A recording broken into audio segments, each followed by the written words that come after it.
itu mulai April. Karena sebenarnya Januari, tapi kan Maret Lebaran. Ada Lebaran, jadi mungkin dihitung itu. Akan berkantor di IKN 17 Agustus 2028, betul Pak? Ya, itu Pak Menteri PU yang menyampaikan, mungkin perintah beliau. Waktu beliau merintah saya, waktu mau menunjuk memang diharapkan tahun 2028 bisa di sana. Tapi sekarang udah udah lebih dijelaskan oleh Menteri PU. Jadi waktu perintah ke saya memang harus menyelesaikan ekosistemnya yudikatif, legislatif, dan yang sekarang baru eksekutif. Jadi mulai tahun ini kita siapkan ekosistem untuk kantor dan hunian yudikatif dan legislatif. Yudikatif kan MA, MK, Yudisial, legislatif, DPR, MPR, DPD.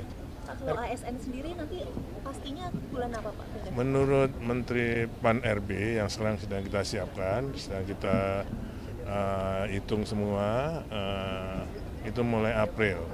Karena sebenarnya Januari, tapi kan Maret Lebaran. Ada Lebaran, jadi mungkin dihitung itu. Kalau yang yudikatif dan legislatif baru akan dimulai 2025 ini. Kalau yang yudikatif dan legislatif targetnya kapan selesainya? Ya kalau dimulai dari 25 ini paling 27 selesai. Berarti karena ingin mengincar menjadi ibu kota politik pada 2028 ini yang ingin diselesaikan memang yang tidaknya karena ini apa? Prof. Amin. Ya. Apa? Eksekutif, legislatif sama yudikatif ya Pak? Yang sekarang eksekutif sudah selesai Desember ini, tapi dengan feature yang dulu ya 34, Komenko-nya 4, sekarang kan 7, jadi kita nanti akan bicarakan. Pak, kalau masjid IKN itu Pak, targetnya? Ya, mungkin kalau menurut kami kan berkoordinasi dengan Kementerian PU, sekarang yang kerjakan kan masih Kementerian PU, itu Lebaran lah bisa dipakai. Lebaran 2025 berarti Pak? Berarti ntar ada 2 masjid negara atau gimana Pak, di IKN dan di Istiqlal juga? Wah, saya nggak ngerti itu. Kalau Presiden udah ada rencana belum Pak ke IKN? Menteri PU sedang mengusulkan beberapa peresmian, kami mengusulkan beberapa groundbreaking. Nah, untuk itu mungkin nanti istana yang akan menjadwalkan. Tapi di bulan ini atau bulan depan? Untuk kunjungannya Pak, usulannya itu di bulan kalau Desember? Akhir Desember atau awal Januari. Kalau pendanaannya Pak selama ini memang berarti kalau kawasan inti termasuk legislatif itu masih dari APBN ya Pak? Dengan yang dari 2020? Ya kan kantor-kantor pemerintah. Ya. Persentase dari kawasan inti pusat pemerintahan pada sejauh mana sih Pak? Oh, kalau yang Kemenko, kemudian Bank Indonesia, kemudian Kementerian PUPR, semua sudah hampir selesai, sudah 90-an selesai. Desember ini selesai semua. Furniture sudah mulai masuk. Oke? Terima kasih. Makasih Prof. Kasih. Karena itu saya ucapkan terima kasih dengan keberhasilan daripada kelompok-kelompok kerja yang selama ini bekerja di bawah koordinasi Ketua Dewan Ekonomi Nasional yang hari ini menyelenggarakan peluncuran katalog elektronik versi 6.0. Ini adalah upaya untuk meningkatkan transparansi, efisiensi, kecepatan. Seluruh transaksi semua kementerian, lembaga, dan pemerintah daerah wajib memanfaatkan katalog elektronik versi 6 ini mulai tanggal 1 Januari 2025. Katalog ini versi 6 diharapkan dapat mengurangi 20-30% biaya pengadaan, menurunkan biaya administrasi sampai dengan 40% sampai 50%. Saudara-saudara sekalian,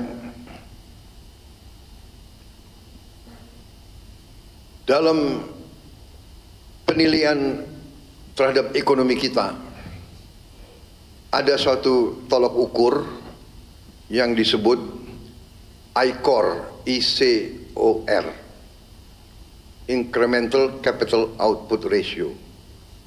ICOR kita dinilai angkanya 6. ICOR beberapa tetangga kita, ICOR-nya 4 atau 5. Artinya kita dinilai lebih tidak efisien dari beberapa ekonomi tetangga kita. Bahkan tidak efisiennya itu dinilai 30%. Diharapkan dengan penggunaan e-katalog ini, efisiensi ini dapat kita kurangi. Karena itu saya ucapkan terima kasih sekali lagi kepada semua unsur. Marilah kita wujudkan pemerintah yang bersih melalui semua upaya. Antara lain dengan pengelolaan manajemen yang baik, leadership yang baik dari semua unsur, dan penggunaan teknologi. Tentunya di ujungnya kita harus berani tegakkan hukum. Demikian saudara-saudara sekalian, hal-hal yang ingin saya sampaikan. Setelah saya pelajari angka-angka, setelah saya mengadakan pertemuan dengan para menteri, juga kemarin saya ikut dalam rapat di Kementerian Dalam Negeri, bicara dengan, kalau tidak salah, 6.000 pejabat seluruh Indonesia. Ternyata kita dapat ambil kesimpulan, sebetulnya Indonesia ini ekonomi kita kuat, tapi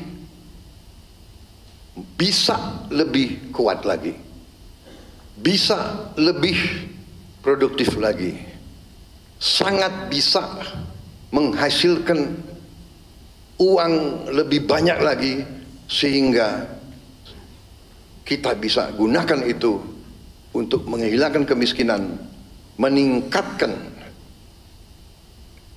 tingkat kemajuan pembangunan kita. Inflasi yang kurang lebih 1,55%, saya kira sangat jarang dalam sejarah dunia.